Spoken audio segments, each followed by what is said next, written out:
नमस्कार। जय हिंद, वंदे मातरम। स्वागत है आप सबका मध्य प्रदेश के सबसे बड़े न्यूज चैनल। तो चलिए दोस्तों, नजर डालते हैं मध्य प्रदेश के मुख्य समाचार टुडे ब्रेकिंग के साथ साथ एमपी राज्य की आज की बड़ी खबरों पर।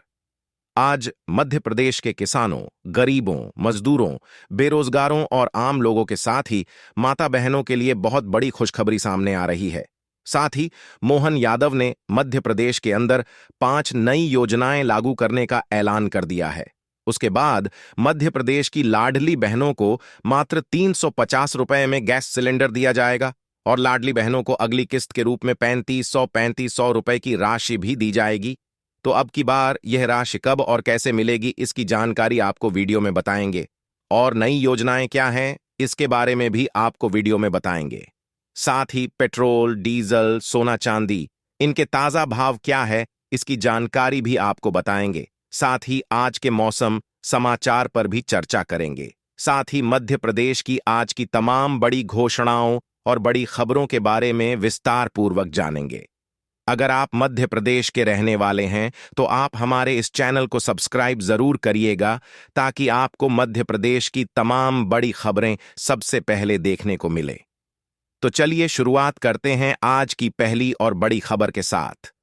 मध्य प्रदेश में वेस्टर्न डिस्टर्बेंस, पश्चिमी विक्षोभ के एक्टिव होने से आंधी और बारिश का दौर चल रहा है। भोपाल, रायसेन समेत कुछ जिलों में गरज चमक के साथ बारिश हो रही है।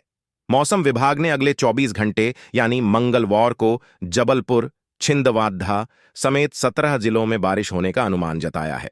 आईएमडी भोपाल के सीनियर वैज्ञानिक डॉ.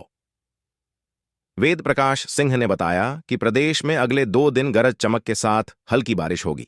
इसके बाद मौसम साफ हो जाएगा। 25 अप्रैल से तेज गर्मी पड़ेगी। जिन शहरों में अभी 40-42 डिग्री टेम्परेचर है, वहां 42 से 44 डिग्री तक पहुंच जाएगा। रातें भी गर्म रहेंगी, वहीं उमस का असर भी दिखाई देगा। पिछले 3 दिन से कई जिलों में हल्की बारिश हो रही है। रविवार को पूरे दिन तेज गर्मी के बाद शाम को कई जिलों में मौसम बदल गया। भोपाल, रायसेन और नर्मदापुरम में तेज बारिश भी हुई। साथ ही नजर डाले अगली एक और बड़ी खबर पर। प्रधानमंत्री नरेंद्र मोदी बुधवार 24 अप्रैल को एमपी के दौरे पर आएंगे। लोकसभा चुनाव के दूसरे चरण में पीएम एक ही दिन में 3 लोकसभाओं में पहुंचेंगे। अब तक मिली जानकारी के अनुसार पीएम मोदी 24 अप्रैल को दोपहर करीब 12 बजे सागर पहुंचकर जनसभा को संबोधित करेंगे। सागर बाद पीएम मोदी बैतूल पहुंचेंगे। यहां बीजेपी प्रत्याशी दुर्गादास उइके के समर्थन में जनसभा को संबोधित करेंगे। इसके बाद शाम 7:10 बजे भोपाल में रोड शो करेंगे। साथ ही नजर डाले अगली एक और बड़ी खबर पर।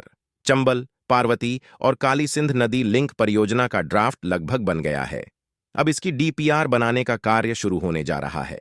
इस परियोजना से राजस्थान के 21 जिलों को पानी मिलेगा।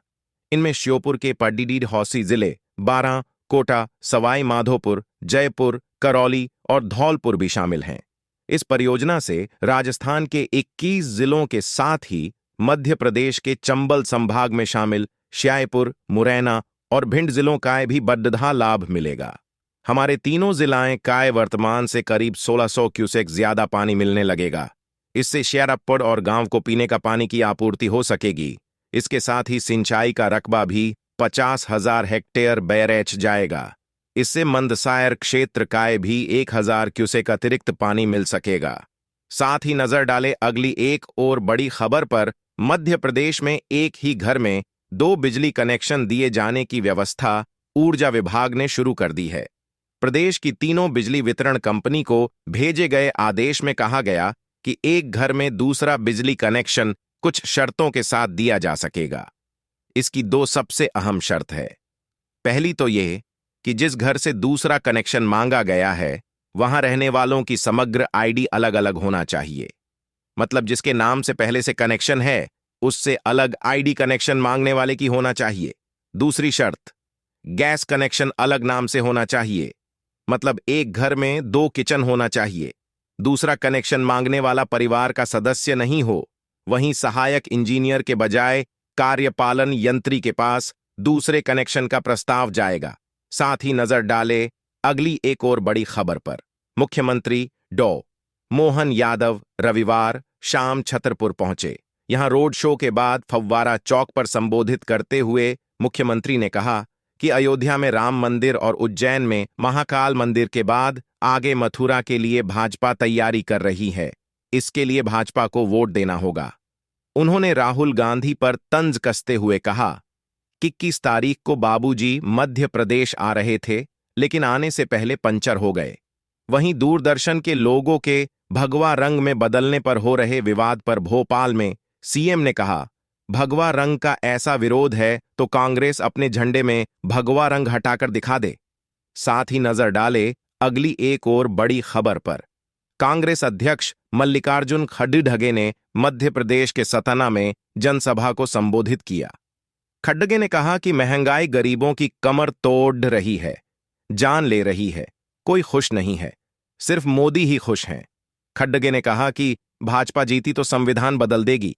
यहां चुनावी सभा के लिए राहुल गांधी आने वाले थे, लेकिन फूड पॉइजनिंग के चलते नहीं आ सके। सतना में लोकसभा चुनाव के दूसरे चरण में 26 अप्रैल को वोटिंग है। साथ ही नजर डाले अगली एक और बड़ी खबर पर। गुना लोकसभा सीट से बीजेपी प्रत्याशी और केंद्रीय मंत्री ज्योतिरादित्य सिंधिया ने कहा कि अगर मैं सरकार नहीं बदलता तो लाडली बहना योजना का पैसा कमलनाथ और दिग्विजय सिंह की जेब में जाता। ज्योतिरादित्य सिंधिया गुना के अमोदा में एक सभा को संबोधित कर रहे थे। उन्होंने वहां मौजूद महिलाओं से पूछा, यहां लाडली बहना कौन है? आपको 1250 रुपए खाते में मिल रहा है। अगर मैं सरकार नहीं बदलता तो कमलनाथ और दिग्विजय सिंह की जेब में होते। सिंधिया ने आगे कहा, अगर सरकार न बदलता तो किसान को किसान सम्मान निधि के 6000 रुपए मध्य प्रदेश की सरकार से न मिलते। साथ ही नजर डाले अगली एक और बड़ी खबर पर। प्रधानमंत्री नरेंद्र मोदी ने राजस्थान के जालौर और बांसवाड़ा में जनसभाएं कीं। उन्होंने जालौर में बिना नाम लिए सोनिया गांधी पर निशाना साधा। मोदी ने कहा कि जो लोग चुनाव जीत नहीं सकते, वो मैदान छोड़ कर इस बार राजस्थान से राज्यसभा में आए हैं। मोदी ने बांसवाड़ा में कहा, कांग्रेस अपने मैनिफेस्टो में माताओं बहनों से सोना छीनने और सभी में बांटने की बात कर रही है। पहले जब उनकी सरकार थी तब उन्होंने कहा था, देश की संपत्ति पर पहला अधिकार मुसलमानों का है। इसका मतलब ये संपत्ति इकट्ठी करके उनको बांटेंगे। जिनके ज्यादा बच्चे हैं घुसपैठियों को बांटेंगे। साथ ही नजर डाले अगली एक और बड़ी खबर पर। मध्य प्रदेश में लोकसभा चुनाव के तीसरे चरण की 9 लोकसभा सीटों पर सोमवार को नाम वापसी होगी। दोपहर 3 बजे तक मुरैना, भिंड, गुना, ग्वालियर, विदिशा, भोपाल, सागर, राजगढ़, बैतूल के उम्मीदवारों की फाइनल स्थिति क्लियर हो जाएगी।